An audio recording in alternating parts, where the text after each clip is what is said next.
bring in tonight's panel, Fox News contributor Leslie Marshall, along with California Republican National Committee man Sean Steele. Welcome to you both. Sean, to you first.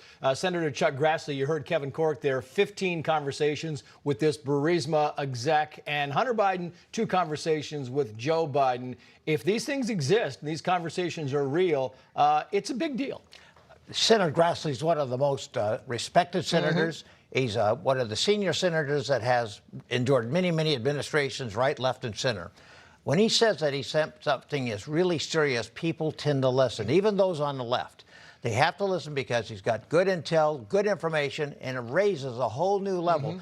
Lots of people realize that when Joe Biden just sort of made a joke that I asked the prosecutor who was prosecuting basically his son, right, to go away, or they wouldn't get $1 billion U.S. aid. By golly, he got it done. Well, that's kind of the giveaway. That's like the rest of the story.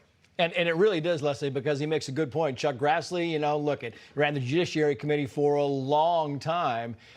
He's a legit guy. He doesn't make stuff up out of set. If these 17 recordings exist, bad, right?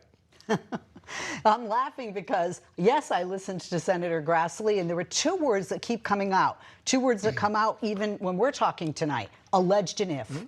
Nobody has heard these 17. Let's take the second word, if. I want these 17 tapes. I want to hear them. What if they exist? Grassley hasn't heard them. I'm just asking, what if they exist? It would be a problem, but I'm going to guarantee it's kind of like that big whistleblower witness that didn't come up a few weeks ago. That's exactly what this is going to be. Came up. Yeah. It's like the laptop.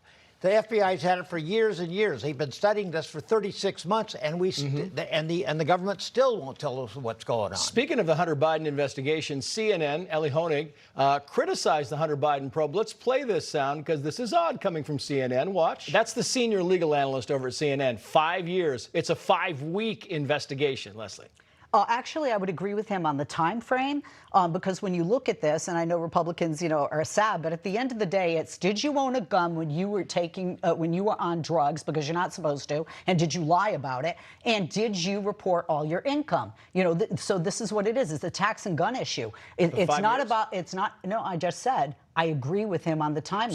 So I'm actually friends with him. I agree with him on the timeline.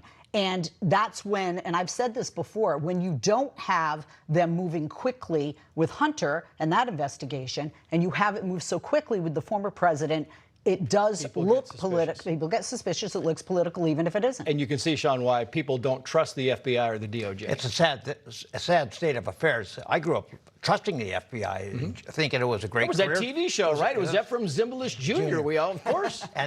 But Jack Smith, who's really disgraced the Department of Justice, has 7 months to put a case against the former president of the United States and a leading candidate. And David Weiss, who we don't know is the one that's in charge of the Hunter investigation, he's got 36 months that he's been totally in charge of investigating it, and there's no timeline. And the chances are, I mean, most people believe Hunter's going to get a slap on the wrist. Yeah. And Leslie, final word to you. Well, slap on the wrist? I really don't know. I mean, you know, I certainly have been wrongly accused by the IRS of not reporting income, and it took 9 years, but I was proven right that I didn't not report income. So we'll have to see what, you know, happens with that. Maybe a knock at your door coming up in the next few days. Oh, no, they've knocked on my door. Been there, done that, got the T-shirt. Leslie Marshall, thank you. Sean Steele, good to have you both on. Thank you.